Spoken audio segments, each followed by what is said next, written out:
On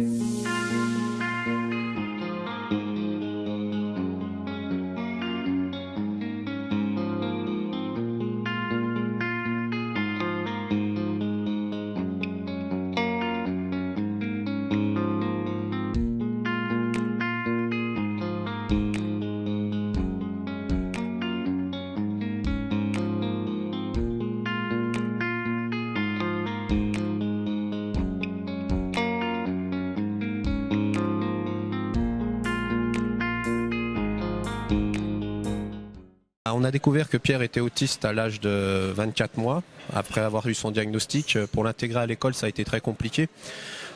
Donc pour l'intégrer à l'école, il a fallu qu'on fasse son dossier auprès de la maison des départementales des personnes handicapées pour le faire reconnaître, pour avoir justement une AVS pour qu'il puisse aller à l'école. Et à l'école, il a intégré l'école maternelle de Saint-Martin-en-Bresse, où ça s'est très bien passé pendant les 4 années où il y a été, parce qu'il est rentré à l'école pas à l'âge de 3 ans, mais à l'âge de 4 ans. Et ça, il ne faut pas l'oublier. Il y a eu 1 an de retard, le temps que le dossier soit traité.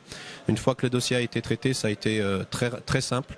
Mais il est rentré à l'école la première année où il allait qu'un matin à l'école par semaine.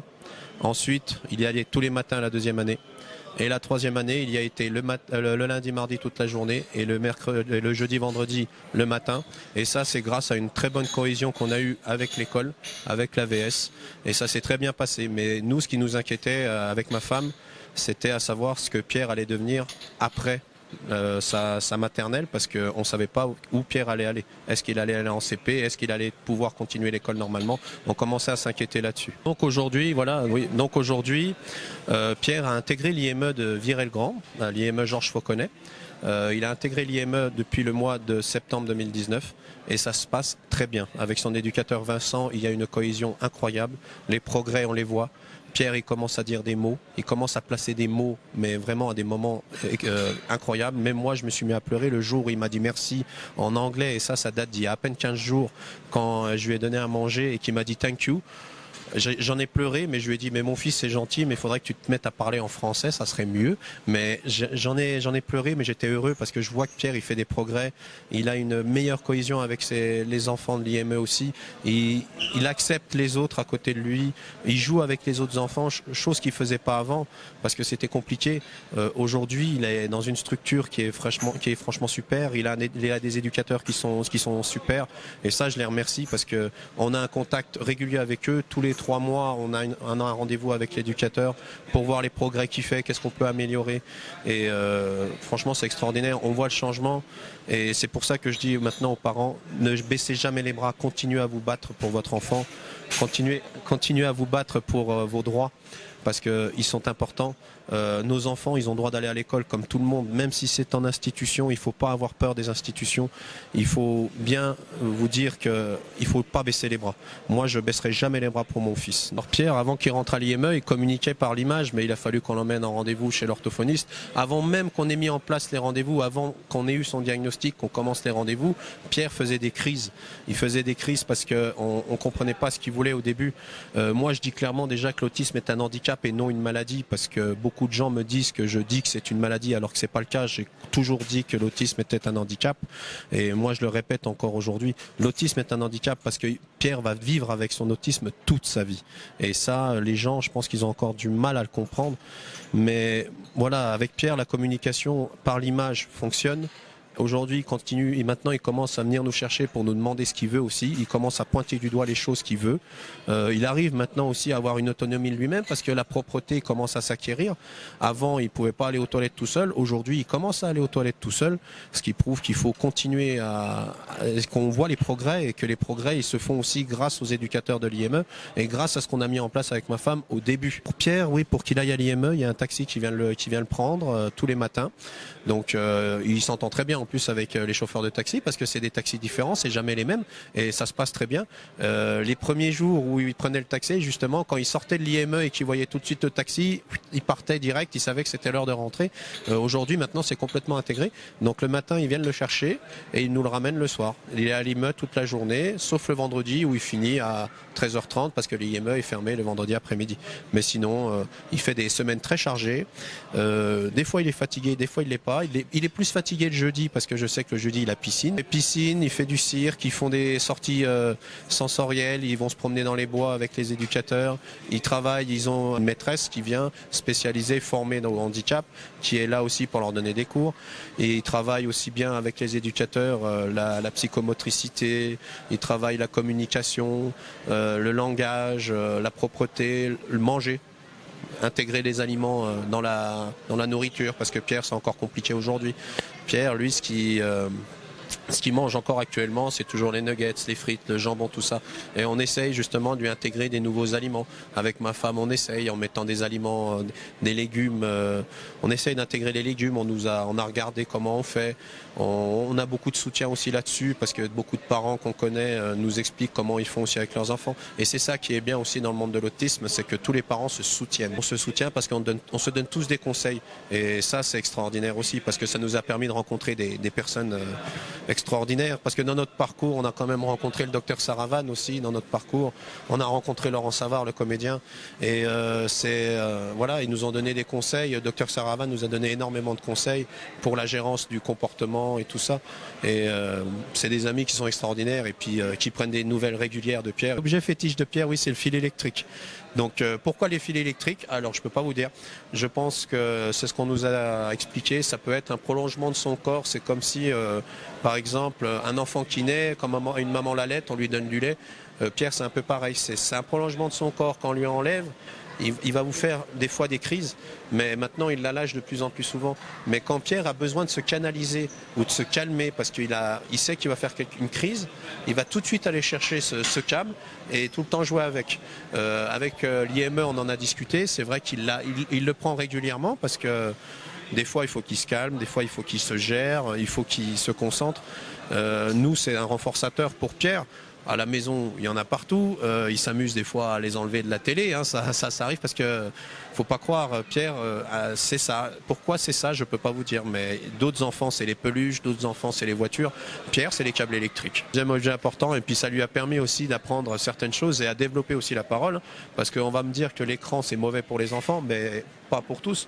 Et pourquoi? Parce que Pierre, il a appris à chanter des chansons grâce à regarder les dessins animés sur YouTube, donc La Reine des Neiges, ça il la chante maintenant en français, anglais, arabe, russe, portugais. Quand je chante en portugais, il se fout de moi, donc ça il n'y a pas de souci. Et quand lui il le chante en portugais, ça commence à rentrer, il place quand même pas mal de mots assez que même moi j'ai du mal à dire en articulant. Pourtant je parle un petit peu le portugais, mais lui c'est compliqué. Il chante et il chante bien. Et ça je peux vous dire, il chante même très bien parce que même la nuit quand il veut pas dormir, il se met à chanter Je voudrais un bonhomme de neige de la chanson La Reine des Neiges.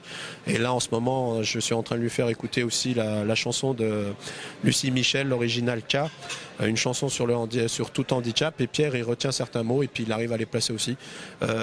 Il a une très très bonne mémoire, faut pas croire. Pierre a une intelligence qui se développe et on prend son temps. On sait que la recette miracle va pas arriver comme ça. On prend son temps, mais on voit que Pierre a une très très bonne mémoire. Il retient énormément de choses et c'est extraordinaire parce que les progrès on les voit. Et pour l'IME, c'est important. Pour nous, l'IME nous a soulagé d'un poids. C'est vrai que quand on a appris que Pierre a intégré l'IME, on s'est senti soulagé parce que on sait qu'il va y être pendant un certain nombre d'années. Par contre, pour intégrer un enfant dans l'IME, on a fait les démarches depuis le début.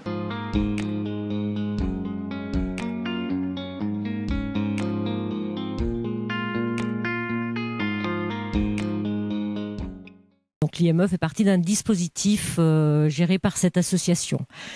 L'IME est un établissement qui accueille des enfants en situation de handicap, d'une part des enfants qui ont une déficience intellectuelle, donc pour 71 d'entre eux, et pour 10 d'entre eux, des troubles du spectre autistique. Nous avons ouvert au sein de l'établissement depuis mai 2019 un dispositif autisme pour permettre d'accueillir des jeunes ayant des troubles du spectre autistique en mettant en œuvre les méthodes les méthodes d'accompagnement adaptées et également en mobilisant les moyens humains et notamment un taux d'encadrement plus important que pour des enfants présentant une déficience intellectuelle.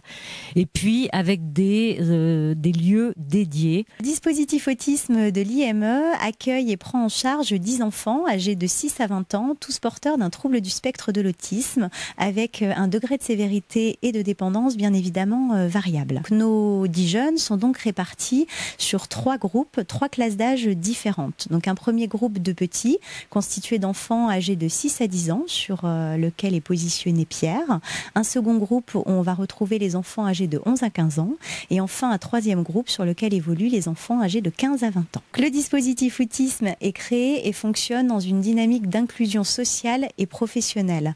Notre établissement a vraiment à cœur que l'accompagnement des enfants TSA, aussi spécifique qu'il puisse être, ne soit pas malgré tout coupé de la vie du reste de l'établissement. Donc c'est dans ce cadre-là que l'accompagnement des enfants est pensé avec des temps d'inclusion à la fois sur des activités extérieures vers le monde ordinaire, et également avec des temps d'activité passerelles avec le reste des services de notre établissement, notamment le service de la section d'éducation d'enseignement spécialisé et la section d'initiation aux premières formations professionnelles. Pierre est donc sur le groupe des petits, de 6 à 10 ans. Il interagit sur ce groupe-là avec 3 autres jeunes et est encadré par 2 éducateurs spécialisés. Donc bien évidemment, il a des temps passerelles, notamment des temps de scolarisation plus collectifs, chaque matinée avec des rituels quotidiens d'accueil particuliers. Pierre bénéficie aussi d'activités éducatives diverses avec un accompagnement pédagogique adapté aux besoins spécifiques de Pierre, donc notamment des activités cirque sur l'extérieur, des activités piscine et des temps d'activités structurées, d'activités sur table pour favoriser les apprentissages cognitifs. Enfin, un autre axe central de notre travail sur ce dispositif autisme, c'est la généralisation des compétences. Il faut savoir que les enfants porteurs d'un trouble du spectre de l'autisme vont avoir des difficultés à généraliser un apprentissage d'un environnement à un autre. Il est donc essentiel pour nous de travailler avec l'ensemble des personnes qui gravitent autour de l'enfant pour l'aider à progresser au mieux dans l'ensemble des environnements qu'il va côtoyer.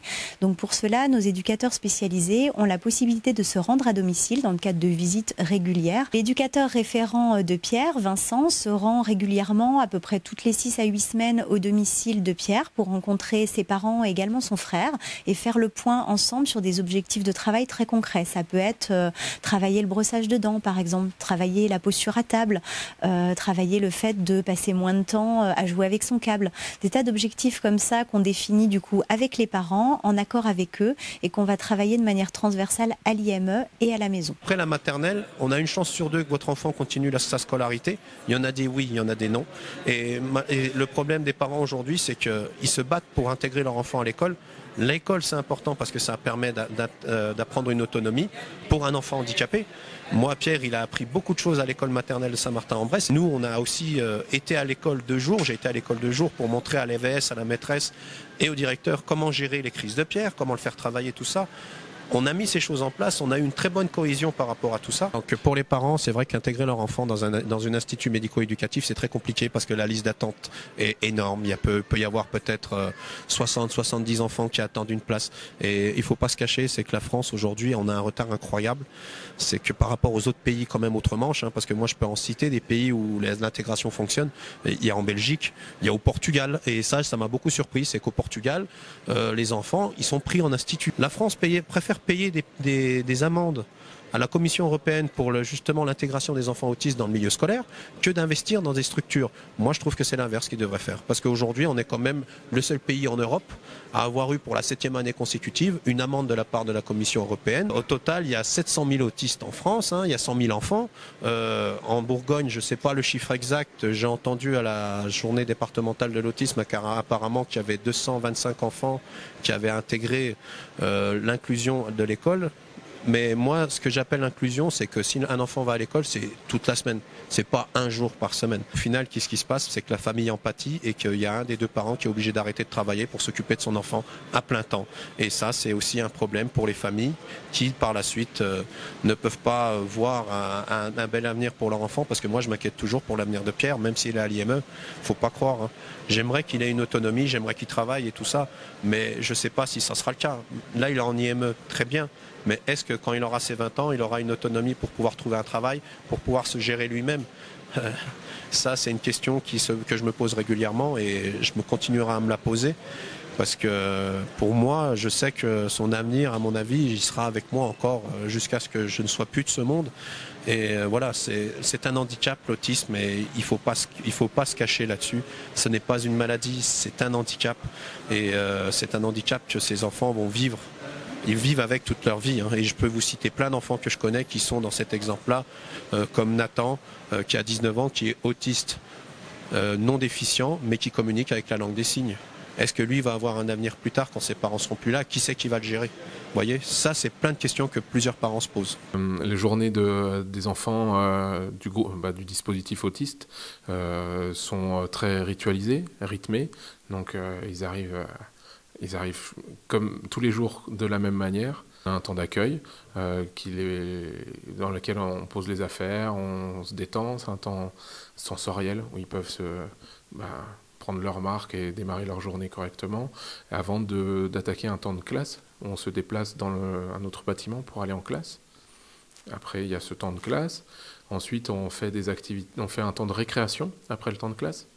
Et souvent, des activités sensorielles qui sont coloriage, peinture, terre et des choses qu'ils apprécient avant de redémarrer sur le temps du repas, qui est un temps important. Parce que c'est pas évident pour les enfants, l'alimentation pour les enfants autistes, c'est pas évident au niveau sensorialité, au niveau du goût, ça leur envoie beaucoup de choses. La chance qu'on a, c'est que là, ils sont bien ritualisés, on mange ensemble dans une petite cuisine. On peut manger à 6, donc 4 enfants et 2 adultes. Et ils ont bien leurs repères, ils ont du mal à accepter qu'il y ait d'autres personnes qui viennent manger maintenant dans cette pièce. Et puis après le repas, on finit sur un temps détente avant d'aller en temps de récréation. Et on attaque les activités de l'après-midi. Alors il y a des grandes activités les après-midi qui jalonnent la semaine. Le mardi, on va au cirque. Donc ça, ils ont bien repéré. Souvent, même eux, ils nous amènent le lundi après-midi, ils nous amènent le picto-cirque, parce qu'ils, même des fois, le lundi matin, ils veulent aller au cirque. Donc hop, ils nous donnent l'image du cirque. Et ça nous fait travailler aussi sur le temporel. Donc on leur dit, non, c'est pas maintenant. Voilà, on leur explique, on retrace l'emploi du temps de la journée. Le mercredi, on fait une balade sensorielle. On appelle comme ça, balade sensorielle. On va se promener dans les bois. En fait, c'est un endroit, alors l'endroit qu'on a enfin trouvé, là, dans lequel on va depuis 2 mois, c'est un endroit qui a de l'écho. Donc en fait, quand il crie, ça renvoie l'écho, ça renvoie plein de sensorialité. Il y a le vent dans les arbres, il y a les animaux, il y a les oiseaux, il y a les bruits de la nature. Le jeudi après-midi, on va en piscine, donc avec Pierre. Donc Pierre, il va à la piscine, et puis avec un autre enfant. Et on est 2 adultes, on fait pareil, cette activité est très ritualisée aussi. Il y a la douche, on travaille ça aussi, parce que la douche, c'était pas facile, avoir de l'eau sur le visage. C'est pas l'apprentissage de la natation. Nous, c'est surtout au niveau sensoriel. Ils sont très joueurs, tous sont très joueurs. Ils aiment nous grimper dessus, sauter dans l'eau, venir nous rattraper. Ils travaillent beaucoup l'interaction, l'attention conjointe. En classe, il y a un temps collectif de classe, et ils ont aussi des temps de classe individuels où là ils apprennent plus. Le temps de classe collectif dure une demi-heure, et les temps de classe individuels sont entre une demi-heure, 3/4 d'heure. Et le groupe là des petits dont fait partie Pierre, il y a 4 enfants. Sur les 4, il y en a un qui verbalise, qui parle bien, et une qui parle, il faut la solliciter. Il y a Pierre qui a du vocabulaire, et puis un autre enfant qui est non-verbal. Pierre, il répond beaucoup plus à son prénom quand on l'appelle. Au niveau des consignes, il respecte les consignes qu'on lui donne. Avant, il faisait ce qu'il avait envie, comme il voulait, quand on l'avait en activité. Par exemple, un parcours en gymnase, en sport, faire le parcours, et même si on lui tenait la main, il aurait refusé de le faire. Et là, il le fait parce qu'après, il a il a son renforçateur derrière, il a compris que voilà, il fallait respecter les consignes. Et ça, c'est assez impressionnant, c'est un gain d'énergie pour lui, comme pour les adultes qui sont autour de lui. Il dit des mots. Il réussit à demander, quand il veut demander, il réussit à dire des mots. Il nous dit, quand il veut du pain, avant, il avait l'image, il n'y avait pas de souci. Tac, il avait même l'image, hein, c'était pas la photo, hop, il prenait l'image, il tendait à la main de la personne, parce que pour lui, c'était la main qui donnait le pain. Donc, il regardait la main et il donnait le picto à la main. Maintenant, il réussit à nous regarder et à nous dire pain. Donc, oui, c'est colossal. Oui. Alors, c'est vrai que ça paraît, pour le commun des mortels, des petites choses, mais c'est des choses qui sont... oui, pour nous, c'est les montagnes, quoi. Forçateur, c'est quelque chose qui va lui donner une sensation, une émotion, quelque chose qui va lui apporter du bien-être et du plaisir. Et donc, voilà, on ne sait pas pourquoi, hein, c'est quelque chose qui marche pour un enfant, ne marchera pas pour un autre. C'est cette envie de renforçateur qui peut être utilisée pour développer le langage, la communication, le travail pédagogique. L'intérêt des établissements comme le nôtre, des IME, des instituts médico-éducatifs, c'est de travailler au mieux l'inclusion, l'insertion et leur orientation. Le souci principal, c'est la communication, c'est les problèmes particuliers, c'est le manque de communication et la compréhension des choses. C'est vraiment là où c'est quand l'enfant autiste ne comprend pas qu'il se met qui peut se mettre en crise ou qui peut se mettre à crier parce que c'est son moyen de s'exprimer parce qu'il n'a pas compris ce qu'on lui demandait. C'est eux qui seront là tout au long de la vie de l'enfant. C'est eux qui connaissent mieux l'enfant que nous. C'est eux qui l'ont les nuits, qui l'ont au quotidien, pendant les vacances, qui l'ont les week-ends. Nous, on l'a sur la journée, sur des temps éducatifs. On est plusieurs. Voilà, on est une équipe pluridisciplinaire, on peut se passer le relais. La famille, elle ne peut pas passer le relais. Et c'est pour ça qu'on est un relais pour la famille et on doit travailler ensemble en lien avec les familles. Et ils nous apportent énormément de choses aussi, les familles. On est beaucoup en communication avec les familles parce que les familles, elles nous aident à avancer dans notre travail au quotidien, comme nous, on peut les aider à avancer dans leur travail parce que c'est un réel travail. Donc Pierre, lundi, il a une séance de psychomotricité et vendredi, un temps de plus de loisirs, de détente avec des activités éducatives, loisirs, détente qui sont plus récréatifs parce qu'on part en plus en décalé, la journée s'arrête à 13h pour eux. Donc il y a le temps de classe quand même, on ritualise de toute manière, hein. Il y a ce temps de classe et puis après c'est un temps plus récréatif. Le vendredi à 13h la journée finit pour eux. Donc nous proposons aux enfants autistes donc de découvrir un petit peu les activités physiques, hein, donc, par l'intermédiaire des parcours, hein, on met des parcours moteurs avec du matériel, de façon à ce qu'ils puissent prendre conscience un petit peu de l'espace, utiliser leur corps dans l'espace, se déplacer, évoluer sur des tapis, sous des barres, sous des jalons. Et effectivement, ça leur permet de s'éveiller au niveau corporel, hein, trouver l'équilibre. Et puis aussi la communication motrice, s'associer avec d'autres pour pouvoir créer des petits jeux et un langage de communication. La plus grande difficulté, c'est la compréhension, c'est-à-dire effectivement par rapport au matériel qui est mis en place, de savoir effectivement comment se positionner, hein, passer sous une barre, voilà, c'est pas évident pour eux, hein, passer sur du matériel comme des tapis gymniques ou lancer des ballons. Voilà, c'est des choses qui sont pas vraiment comme tout un chacun, un enfant normal dirait bon ben on prend un ballon, on fait une passe, on fait un dribble, on fait un jeu tout de suite. Pour eux, c'est plus compliqué dans le sens où ils ne trouvent pas tout de suite le sens direct des choses, quoi. Pierre est arrivé au tout début, donc au mois de septembre, on a commencé à prendre un petit peu contact avec lui, hein, on a fait des évaluations pour voir un petit peu ce qu'il était possible de lui proposer. Et puis au fil du temps, donc on a évolué sur ses propres perceptions, hein. On sait qu'il aime bien travailler au sol, tout ce qui est corporel, donc on propose des tapis gymniques. On propose des plans inclinés, donc ça lui permet de trouver l'équilibre, de se déplacer, d'utiliser son corps dans l'espace. Et au fil du temps, comme vous avez pu le constater, il peut faire un parcours, un mini parcours avec des petits obstacles qu'il peut surmonter.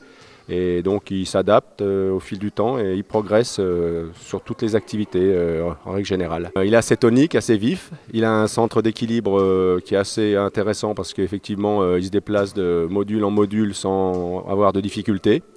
Et bon, c'est vrai qu'il papillonne rapidement un petit peu dans le gymnase. Il évolue au fil du matériel.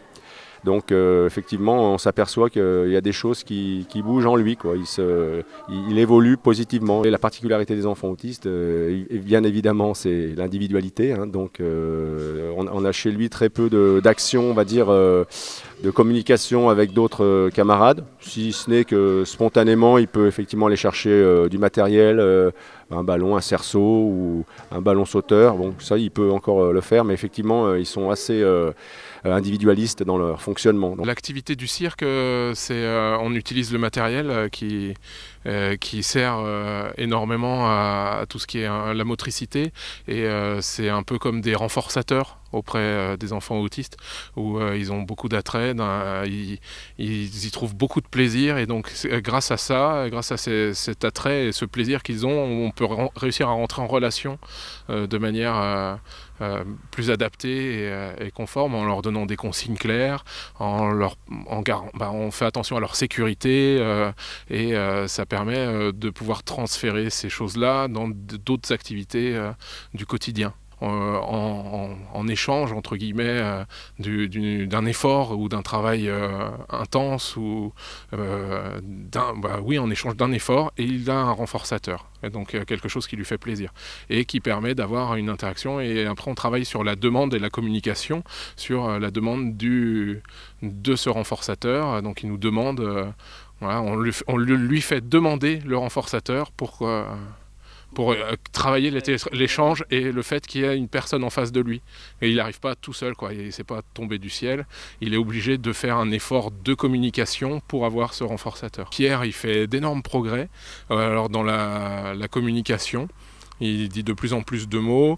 Il regarde aussi. Alors c'est l'attention conjointe, on appelle ça dans l'autisme. C'est le regard, en fait. Il regarde la personne à qui il veut demander les choses. De plus en plus, il est plus en lien avec les autres. Beaucoup plus en lien avec l'autre, entre guillemets, parce que c'est avec les camarades, avec les adultes. Les matins, il dit bonjour en serrant la main et en regardant la personne. Et il faisait pas, il savait pas que ça se faisait, je pense, je sais pas, mais oui, il ne le faisait pas avant, quoi. Pour le repas, il nous regarde dans les yeux quand il nous demande à manger avec ses images. Même il dit des mots maintenant, et il nous regarde. C'est plus notre main qui lui donne à manger, c'est notre personne qui lui donne, qui nous donnons à manger. Bonjour, il répète pas beaucoup de mots, mais de façon adaptée, et il sait employer des mots aussi à bon escient, sans les répéter immédiatement. Donc oui, il évolue dans le verbal. Un petit peu, hein, il ne va pas faire des grandes phrases pour le moment, c'est juste des mots. Et il respecte les consignes. Là, au cirque, là on voit aussi, on lui dit, le rouleau, non pas le fun wheel, et hop, il a laissé le fun wheel de côté, il a pris le petit rouleau, il a continué à faire le rouleau. Il aime tout ce qui donne des sensations vestibulaires, donc c'est les mouvements, le trapèze, les trampolines, le cerceau d'acrobate, qu'il affectionne particulièrement. Il aime aussi la sangle, sur laquelle on fait du funambulisme. Il aime vraiment, vraiment tout. Il aime quand on jongle, parce qu'il n'arrive pas encore à jongler, il nous relance la balle.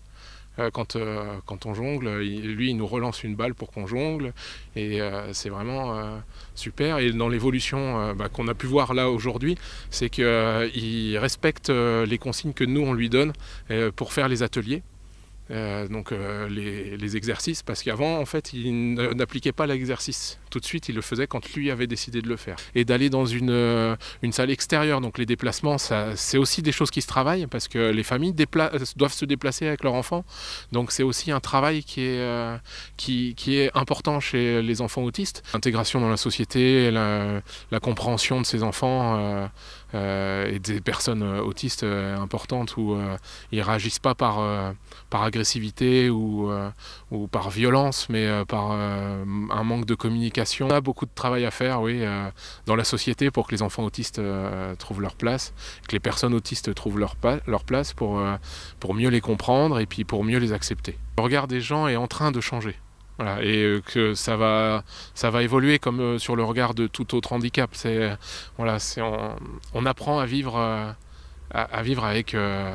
avec les personnes, on apprend à vivre en société. Et la société, elle est faite de plein de personnes différentes.